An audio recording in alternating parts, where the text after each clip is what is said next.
Assalamualaikum warahmatullahi wabarakatuh. Selamat pagi anak-anak. Hari ini kita berjumpa lagi dalam pembelajaran bahasa Indonesia.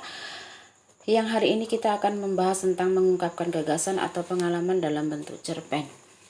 Sebelum kita mulai pembelajaran hari ini, mari kita awali dengan berdoa agar segala sesuatu yang kita lakukan hari ini selama proses pembelajaran daring berlangsung bisa berjalan dengan baik, mendapat manfaat, berkah, dan barokah ilmu yang akan diberikan kepada kita. Berdoa bisa dimulai. Berdoa bisa diakhiri. Oke. Ini adalah untuk pertemuan kesekian kalinya dan kita sudah masuk hampir ke pertengahan semester di semester ganjil tahun ini. Sebelum saya mulai, semoga kalian semua dalam keadaan sehat walafiat, semoga kalian selalu dalam lindungan Tuhan, semoga kalian selalu masih dalam keadaan semangat dalam mengerjakan tugas-tugas yang dibebankan oleh Bapak Ibu Guru kepada kalian. Oke. Mengungkap gagasan atau pengalaman dalam bentuk cerpen disampaikan oleh tim MGMPS SMP Negeri 1 Pace yang akan disampaikan oleh Ibu Sri Sunaryati SPD. Tujuan pembelajaran hari ini adalah yang pertama, kita bisa membuat sebuah cerpen berdasarkan pengalaman yang pernah kalian alami atau kita alami. Yang kedua adalah melanjutkan cerita berdasarkan cerpen yang sudah disajikan. Jadi ada dua hal pokok yang harus kita pelajari pada materi ini. Kita masuk ke materi pertama. Sebelum kita memulai tentang bagaimana kita bisa membuat sebuah cerpen yang baik, maka saya sampaikan dulu unsur intrinsik dari sebuah cerpen. Yang akan kita bahas adalah sudut pandang atau point of view. Point of view itu adalah elemen yang tidak bisa digantikan dalam membangun sebuah cerita pendek. Artinya, dalam sudut pandang ini, maka cara pandang pengarang terhadap tokoh yang dia ciptakan sangat berperan penting, sehingga mempengaruhi nanti dalam jalannya sebuah cerita. Karena apa? Karena ketika kita bicara tentang sudut pandang, cara pandang pengarang terhadap tokoh yang dia buat, maka itu menjadi sesuatu yang sangat harus diperhatikan ketika kita akan membuat sebuah cerpen ataupun novel. Oke, ketika kita bicara tentang sudut pandang, maka kita akan tahu bagaimana cara pengarang itu bercerita. Sudut pandang jenisnya ada dua, yaitu SPO1 dan SPO3. SPO1 itu adalah sudut pandang orang pertama, SPO3 itu adalah sudut pandang orang ketiga. Ketika kita bicara tentang sudut pandang orang pertama, maka jelas dia adalah SPO1. Dia adalah pelaku utama dalam cerita tersebut. Tapi juga ada SPO1 sebagai pelaku sampingan, artinya dia hanya datang sekilas saja tanpa mempengaruhi jalan cerita secara utuh.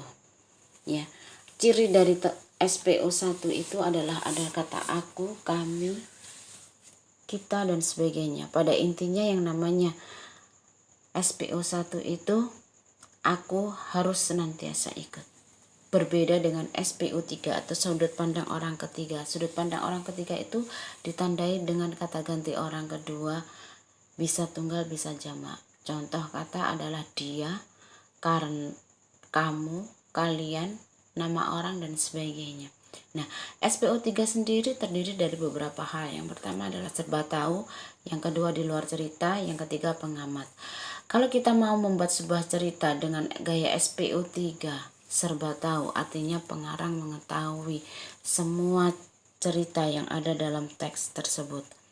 Artinya pengarang yang menciptakan karakternya, maka pengarang juga yang akan membuat cerita itu berlangsung bagaimana. Yang kedua adalah pelaku sampingan. Ya, pelaku sampingan itu artinya dia ada sendiri, di samping ada tokoh utama, walaupun dia keluar hanya sekilas saja. Oke, saya bahas SPO3 yang serba tahu. SPO3 serba tahu ini hampir sama dengan SPO3 pelaku utama, artinya si tokoh berperan penting dalam cerita tersebut.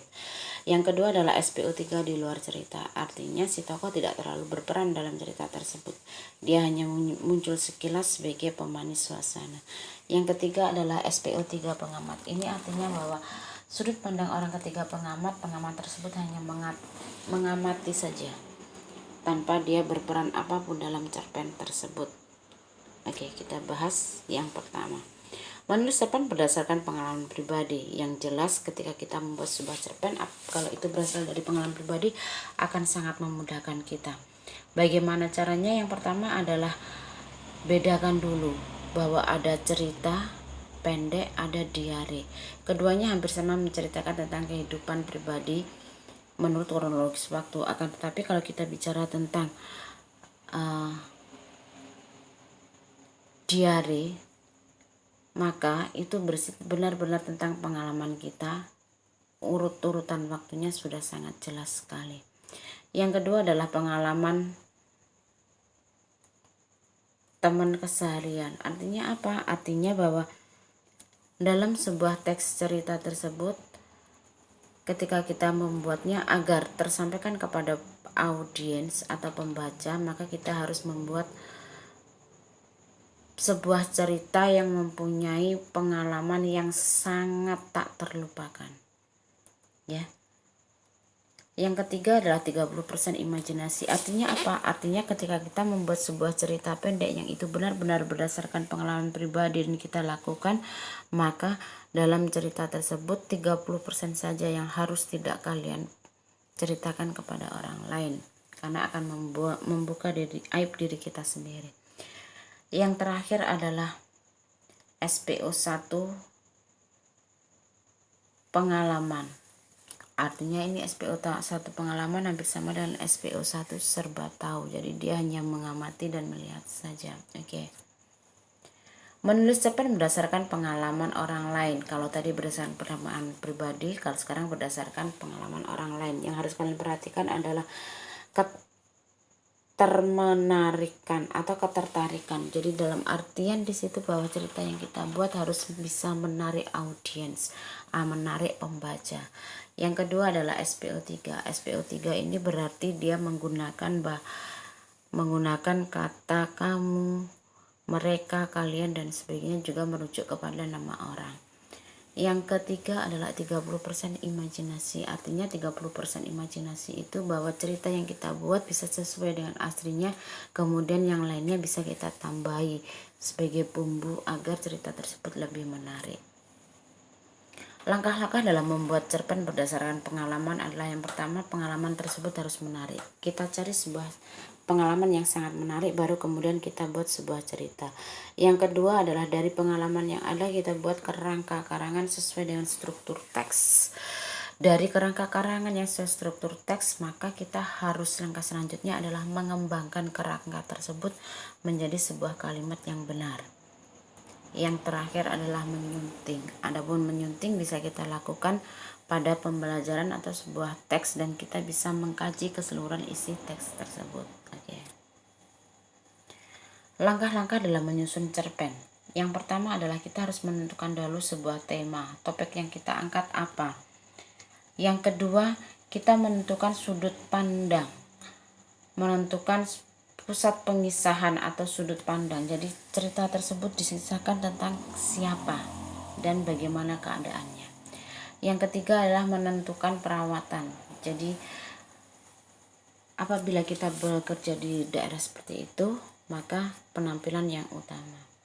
Menentukan latar atau setting, menyajikan peristiwa sesuai dengan alur ceritanya. Jadi kurang lebih penjelasannya seperti itu agar kita bisa mengetahui bagaimana kita menyusun sebuah teks. Oke, yang terakhir adalah terima kasih. Terima kasih atas waktu yang kalian gunakan untuk mendengarkan cerita ini. Terima kasih atas kebersamaan kalian. Terima kasih atas rasa tanggung jawab yang kalian ciptakan bagi kami. Semoga kita selalu dalam lindungan Tuhan Yang Maha Esa. Semoga kita selalu sehat, diberkati dan dirahmati oleh Tuhan Yang Maha Esa. Oke. Saya akhiri. Assalamualaikum warahmatullahi wabarakatuh.